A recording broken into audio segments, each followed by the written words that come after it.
అమ్మవారి పిలుపు రాగానే వెంటనే బయలుదేరాను. అస్సలు అనుకోలేదు ఇలా ఎళ్తాను అని. ఇంకా అక్కడికెళ్ళిన తర్వాత నేను ఊహించని ఎక్స్‌పీరియన్స్ జరిగిందనమాట. అసలేం జరిగింది? ఎక్కడికెళ్ళాను? అసలు ఏంటి అనేది వీడియో లాస్ట్ వరకు చూస్తే మీకు కూడా అర్థమైద్ది. వీడియో ఎక్కడ స్కిప్ చేయకుండా లాస్ట్ వరకు చూడండి. ఇంకెందుకు ఆలస్యం వీడియోలోకెళ్ళిపోదాం వచ్చేసేయండి. హాయ్ అండి. అందరికీ నమస్తే. నేను మీ శ్రీకృష్ణ తులసి. అందరూ ఎలా ఉన్నారు? బాగున్నారా? మేము కూడా బాగున్నాం. నిన్న నైటు 9 తెలిసిన ఆంటీ వాళ్ళు ఫోన్ చేశారనమాట.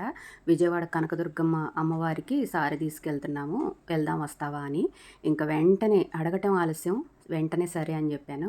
అయితే 9 నాకు ఫోన్ చేశారు కదా! ఇంకా ఆ టైంలో నేను ఏం తెచ్చుకోవటానికి కుదరలేదనమాట. అంటే అమ్మవారి సారె అంటే మనం స్వీట్లు, పళ్ళు, పూలు, గాజులు, చీర, జాకెట్టు అట్లా తీసుకెళ్తాం కదా! ఇంకా ఆ టైంలో నాకు కుదరలేదు తెచ్చుకోవడానికి. అయితే ఇంక నేనేం తెచ్చుకోలేదనమాట. సరే అమ్మవారిని చూడటానికైనా మనకు అదృష్టం ఉండాలి కదా! ఇంకా అమ్మవారి పిలుపు రావటం ఆలస్యం. అస్సలు ఏం ఆలోచించకుండా సరే అని చెప్పాను. అమ్మవారిని తనివి తీర కళ్ళతో అన్నా చూసుకుందాము అన్నట్టుగా. ఇంకా పొద్దున్నే మాకిక్కడ పొన్నూరులో 6 గంటలకు బస్సుందనమాట. ఇంక గుంటూరొచ్చి, గుంటూరు నుంచి మళ్ళీ వేరే అంటే విజయవాడ వచ్చే బస్సుకి వచ్చామనమాట. ఇంక 2 బస్సులు మారితే గానీ మేము విజయవాడ రావటానికి కుదరలేదు. ట్రైను గూడా ఉంటది. కానీ ట్రైను టైంకి రాదు గదా! లేట్ అవుద్ది అని. అమ్మవారి సారంటే కొంచెం పొద్దున్నే ఎళ్తే చూడటానికి బావుంటది. 12 లోపే అమ్మవారికి సారె అందిస్తే బావుండిద్ది అన్నట్టుగా పొద్దున్నే బయలుదేరామనమాట. ఇంకా అసలు మేము ఎళ్ళే దారిలో అంటే పొద్దున్నే జర్నీ గదా! నాకిట్లా పొద్దున్నే జర్నీ జేయటం అంటే చాలా ఇష్టం. మీలో ఎంతమందికి ఇష్టమో గూడా చెప్పండి. ఇంకా మీతో మాట్లాడతానే కృష్ణా నది దాకైతే వచ్చేసాము. ఇంకిక్కడ కృష్ణా నదిలో చూసారా అస్సలు చూద్దామన్నా ఒక్క చుక్క నీళ్లు లేవు. ఇంక చేలుకి నీళ్లు అంటే మనకి కాలువల ద్వారా వస్తాయి గదా! ఇంక నీళ్లు రాలేదు అంటే ఏమొస్తాయి జెప్పండి. అసలు చూడండి. ఎటు జూసినా అస్సలు నీళ్ళనేది లేదు. అంటే వర్షాలు పడటమే తక్కువ. ఇంక నీళ్ళు ఎక్కడి నుంచొస్తాయి జెప్పండి. ఇంకా ఈ సంవత్సరం అంత బాగా అంటే నాట్లు పడతాయి అంటే పడవు అని అంటున్నారు. ఎందుకంటే మనకి మోటార్లున్నోళ్ళకైతే నీళ్లు ఉంటాయి గానీ, కాలువ నీళ్ళతో వ్యవసాయం చేసే వాళ్ళకి ఈ నీళ్ళొస్తేనే గదా వ్యవసాయం చేయగలిగేది. నీళ్లు వస్తేనే నాటేయటానికి ఉండిద్ది. లేకపోతే లేదని జెప్తున్నారు. ఇక్కడ చూస్తే అసలు చుక్క నీళ్ళు లేవు. మరి ఎప్పుడు వర్షాలు పడతాయో, ఎప్పుడు కాలువలు నిండుగా నీళ్ళొస్తాయో, ఎప్పుడు నాట్లేస్తారో చూడాలి. ఇంక మేము బస్‌కొచ్చామని జెప్పాం గదా!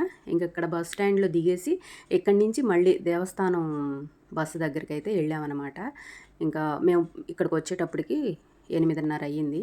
ఇంకా టిఫిన్ జేసి కొండ మీదకెళ్ళే బస్సుంటే ఇంకా ఆ బస్సయితే ఎక్కి కొండ మీదకెళ్ళామనమాట.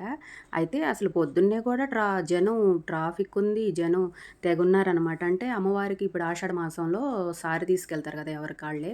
జనం అయితే ఫుల్లుగున్నారనమాట. ఎటు జూసినా జనమే. ఇంకా అసలు నేను పొద్దున్నే ఎళ్ళిన దగ్గర నుంచి సాయంత్రం 4 దాకా అక్కడి నుంచి అసలు రాబుద్ది గాలేదు. అమ్మవారి దేవస్థానంలోనే ప్రశాంతంగా గడిపామనమాట. ఇంక మేము అక్కడ ఉన్నంత సేపు ఆహ్, అసలు ఇక సారే ఒకళ్ళ తర్వాత ఒకళ్ళు, ఒకళ్ళ తర్వాత ఒకళ్ళు తీసుకొస్తానే ఉన్నారు. నిజంగా అమ్మవారికి అసలు అట్లా 2 కళ్ళు సరిపోలేదనుకోండి చూడటానికి. అమ్మవారి గుళ్ళో అయితే ఫోన్ అలౌ చేసేవాళ్ళు. అంటే గర్భగుడిలోకి తీసుకెళ్ళనివ్వరు గానీ, బయటైతే వీడియోలవి తీసుకొని ఇచ్చేవాళ్ళు అంతకుముందు. ఈసారైతే ఫోన్లు తీసుకెళ్ళనీయలేదనమాట. నిజంగా మనం ముందుగానే ఏది ఊహించుకోకూడదు. నేనైతే ఆ గుడి దగ్గర అలా వీడియో తీయాలి, ఇలా వీడియో తీయాలి, అన్నీ వీడియో తీసి మీకు చూయించాలి. వాటి గురించి నేను అంటే నా ఫీలింగ్స్ మీతో షేర్ చేసుకోవాలి అనుకున్నాను. మనం ఏది ముందు ఊహించకూడదు. ఎప్పుడూ లేనిది అంటే నేను అంతకుముందు కూడా చాలా సార్లు ఎళ్ళాను. భవానీ దీక్ష కూడా తీసుకున్నాను నేను అంతకుముందు. అందుకని చెప్తున్నాననమాట. అయితే ఏది ఊహించుకోకూడదు. అస్సలు నేను ఊహించలేదనమాట అట్లా ఫోన్ అలౌ చేయనీయరు అని. అప్పటిదాకా అలా తీయాలి, ఇలా తీయాలి అనుకున్నా. అయితే ఇక్కడ ఇంకో విచిత్రం జరిగింది. నా ముందు అంటే మేము మొత్తం 6గురం వెళ్ళామనమాట. నా ముందెళ్ళిన ఇద్దరికీ ఫోన్ వాళ్ళు సరిగ్గా చెక్ చేయలేదో ఏమో వాళ్ళ బ్యాగుల్లో ఫోన్లున్నాయి. నా ఫోను, నా తర్వాత నలుగురియి పట్టేసుకున్నారనమాట. ఎళ్లి ఫోన్లు బయట పెట్టేసి రండి అని జెప్పారు కొంచెం ముందలకెళ్ళిన తర్వాత. ఇంక మళ్ళీ ఎనకొచ్చేసి ఫోన్లు పెట్టేసి అప్పుడు మళ్ళీ దర్శనానికెళ్ళామనమాట. ఇక్కడ విచిత్రం ఏంటంటే ఇంకా నా ముందున్న ఆంటీ వాళ్ళిద్దరి దగ్గర ఫోన్లున్నాయి గదా! ఇంకా ఆ ఫోన్‌తోనే కొంచెం అక్కడక్కడ కుదిరిన చోటల్లో ఒక చిన్న క్లిప్పులు తీశాను. కాకపోతే ఏంటంటే ఆంటీ ఫోను పైన స్క్రీన్ పగిలిపోవటం వల్ల ఫ్రంట్ కెమెరా అంత బాగా పనిచేయటం లేదు. బోదరగా వస్తుందనమాట. కొంచెం అడ్జస్ట్ చేసుకోండి. ఇంకా కొన్ని చోట్ల కుదిరినప్పుడల్లా అక్కడ కొంచెం తీశాను. అయితే ఇక్కడ అసలు నాకు చెప్పలేని ఆశ్చర్యం ఏంటంటే అసలు నేను ఊహించలేదు ఇలా జరిగిద్ది. అమ్మవారి ఆశీర్వాదం నా పైన ఇలా ఉంటది అని నేను అస్సలు అనుకోలేదు. మేము వచ్చి దర్శనం చేసుకొని అక్కడ కట్టు పొంగల్ పెడతంటే అది తీసుకొని కళ్ళకద్దుకొని తిన్నాము. ఇంక అట్లా కూర్చున్నామనమాట. అయితే అక్కడ అమ్మవారికి సారె తీసుకొచ్చిన వాళ్ళందరూ అమ్మవారికి చెల్లిచ్చిన తర్వాత గాజులు, స్వీట్లు అవన్నీ అందరికీ పంచుతున్నారు. అంటే వాళ్ళు ఇస్తుంటే అందరూ ఎళ్లి తెచ్చుకుంటున్నారు. నేనేంటంటే మీరది గర్వం అనుకుంటారో, లేతే మొహమాటం అనుకుంటారో ఏంటో అంటే మీరేదన్నా అనుకోండి. నా వైపు నుంచి నేను చెప్పాలి కాబట్టి చెప్తున్నా. నాకేంటంటే అట్లా ఎళ్లి తెచ్చుకోవాలి అంటే ఏంటోగా అనిపిచ్చిద్ది. అందుకే నేను ఎళ్ళలేననమాట. తప్పని గాదు. ఎందుకో నేనట్లా ఎళ్లి జొరబడి తెచ్చుకోవటం నా వల్ల అవ్వని పనది. అందుకోసమే ఎడంగా కూర్చున్నాను. అమ్మవారు పిచ్చి మొహందాన అట్లా మొహమాట పడితే ఎట్లా? నా ప్రసాదాన్ని నువ్వు వద్దంటావా? అని జెప్పి నా మొహమాటాన్ని, ఎళ్ళలేని నా అంటే దాన్ని ఎట్లా జెప్పాలి? ఎళ్ళలేని నాకసలు ఎట్లా చెప్పాలో కూడా తెలియట్లేదు. నా బాధ అర్థం చేసుకొని అమ్మవారే ఒకళ్ళొచ్చి పసుపు, కుంకుమ ఇవ్వటం, ఇంకొకళ్ళొచ్చి గాజులివ్వటం, ఇంకొకళ్ళొచ్చి స్వీట్లివ్వటం. అస్సలు నిజంగా మీరు నమ్మరు. నేను ఏది ఎళ్లి తెచ్చుకోలేదు. ఎవ్వరో ఒకళ్ళ రూపంలో తీసుకొచ్చి నాకు ఇవ్వటం జరిగింది.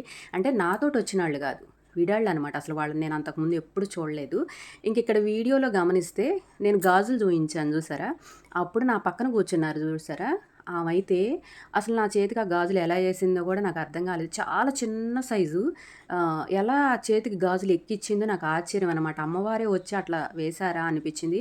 ఇంకోటేంటంటే నా చెయ్యి పట్టుకోంగానే నాకేంటో ఒళ్ళంతా జలతరిచ్చినట్టుగా అనిపిచ్చింది. అసలు చాలా చిన్న సైజు. నా నా గాజుల కన్నా తర్వాత సైజు కూడా కాదు. ఆ తర్వాత సైజు. చేతికి ఎక్కిచ్చిన తర్వాత అసలు అవి అటు ఇటు తిరగట్లేదనమాట. మన కంకణాలు ఉన్నట్టున్నాయి. అంత చిన్న సైజు గాజులు ఎలా ఎక్కిచ్చారో ఏంటో నాకు తెలీదు. అసలు నేను అడగలేదు కూడా ఆమెని ఎయమని. అసలు వెంటనే నా చెయ్యి పట్టుకొని ఇటీ పట్టుకొని కూర్చున్నావేంటి అని నేనేస్తాను ఇటీ అని చెప్పి నా చెయ్యి ఇట్లా లాగి గాజులేశారు. నిజంగా అసలది మర్చిపోలేననమాట. ఎంత హ్యాపీగా అనిపిచ్చిందో. పువ్వులు తీసుకొచ్చి ఒకళ్ళివ్వటం. అసలు మనకి ముక్కు మొహం తెలియని వాళ్ళు మనం అడగకుండానే అట్లా గుళ్ళోంచి దర్శనం చేసుకొని బయటికి రాగానే అట్లా ఇచ్చారనుకోండి, ఆ ఆనందం మాటల్లో చెప్పలేనిది. అసలు ఈ ఎక్స్‌పీరియన్స్ నేను ఎలా చెప్పాలో తెలియట్లేదు. అనుకోకుండా అమ్మవారి పిలిపొచ్చి దర్శనానికెళ్ళటం, ఒకదాని తర్వాత ఒకటి ఇట్లా అన్నీ ఇవ్వటము అసల ఎంత హ్యాపీగా అనిపిచ్చిందో. ఇది నా అదృష్టంగా భావిస్తున్నా. ఇలాంటివి మీలో ఎంతమంది నమ్ముతారో నాకు తెలియదు గానీ, నేనైతే ఇలాంటివి నమ్ముతాను. చాలా హ్యాపీగా చాలా ప్రశాంతంగా కూడా అనిపిచ్చింది ఇలాంటివి జరిగినప్పుడు. ఇంకా ఆ రోజంతా ఎంత ఆనందంగా ఉన్నానో మాటల్లో చెప్పలేననమాట. ఇంకా అమ్మవారి దర్శనం గూడా చాలా ప్రశాంతంగా, అంత జనం ఉన్నా కూడా చాలా సేపు దగ్గరగా ఒక 3 నిమిషాలు, 4 నిమిషాలు చూశాను. అక్కడ కూడా ఒక విచిత్రం జరిగిందనమాట. నేను అమ్మవారి దర్శనానికి అట్లా క్యూలో ఎళ్తున్నప్పుడు దగ్గరికి రాగానే అక్కడ వాళ్ళు ఉంటారు గదా! పక్కన అటు తిరిగి మాట్లాడుతున్నారనమాట. అందుకని నాకు ఎక్కువ సేపు చూసే అవకాశం వచ్చింది. ఇంకా అమ్మవారు అలా అవకాశం ఇచ్చారేమో అని అక్కడ గూడా అనుకున్నాను. ఇంక ఇట్లా విజయవాడ కనకదుర్గ అమ్మవారి దర్శనం అయితే ఇలా జరిగిందనమాట. మాటల్లో చెప్పలేని ఆనందం. అనుకోకుండా ఎళ్ళినా గూడా దర్శనం చాలా జరిగింది. ఆ అమ్మవారి ఆశీస్సులు మనందరికీ ఉండాలని, మనందరం బావుండాలని మనస్ఫూర్తిగా కోరుకుంటున్నాను. ఇంకా వచ్చేది శ్రావణ మాసం, తర్వాత దసరా. ఈ సంవత్సరం అయితే భవానీ దీక్ష తీసుకోవాలి అనుకుంటున్నాను. ఇంకా లాస్ట్ ఇయర్ తీసుకుందాం అనుకుంటే కుదరలేదు. ఇంకా ఈ సంవత్సరం అన్నా అమ్మవారి ఆశీర్వాదంతో మూడోసారి అనమాట నేను ఇప్పుడు తీసుకునేది. చూడాలి అమ్మవారి ఆశీర్వాదం ఎలా ఉందో. ఇంకా దర్శనం అయిపోయిన తర్వాత అమ్మవారి దేవస్థానంలోనే అన్న సంతర్పణ జరుగుతుంటే ఇంకా భోజనం చేసి ఇంకా సాయంత్రం 4 అట్లా బయలుదేరామనమాట మళ్ళీ. ఇంకా వచ్చేటప్పుడు బస్‌కొచ్చాము. అంటే వెళ్ళేటప్పుడు కూడా బస్‌కే వెళ్ళాంలేండి. ఇంకా పొన్నూరులో దిగిన తర్వాత మా వారికి ఫోన్ చేస్తే వచ్చారనమాట. ఇంకా ఇంటికైతే వెళ్ళిపోతున్నాం. అమ్మవారి దర్శనం అయితే చాలా జరిగిందండి. ఇంకా వచ్చేటప్పుడు పూలు తీసుకొని బస్సులోనే పూలు మాల కట్టుకుంటూ వచ్చామన్నమాట. ఇంకా ఆంటీ మీకు ఆల్రెడీ పరిచయం చేశాను కదా! వెంకటేశ్వర స్వామి కళ్యాణం అప్పుడు వచ్చినప్పుడు. ఇంకా మా స్నేహం 10 సంవత్సరాల నుంచి అనమాట. తను ఎక్కడికెళ్ళినా నాకు ఫోన్ చేసిద్ది. నేను ఎక్కడికెళ్ళినా ఫోన్ చేస్తాననమాట. ఇంకా ఆ దుర్గమ్మ ఆశీస్సులు మనందరికీ ఉండాలని, మనందరం బాగుండాలని మనస్ఫూర్తిగా కోరుకుంటూ మరో వీడియోతో మళ్ళీ కలుద్దాం. ఇదండి ఈరోజు వీడియో. మరో వీడియోతో మళ్ళీ కలుద్దాం. మన ఛానల్ని ఫస్ట్ టైం చూస్తుంటే సబ్స్క్రైబ్ చేసుకొని నాకు సపోర్ట్ చేయండి, లైక్ చేయండి, షేర్ చేయండి. వీడియో ఎలా ఉందో కామెంట్ చేయండి.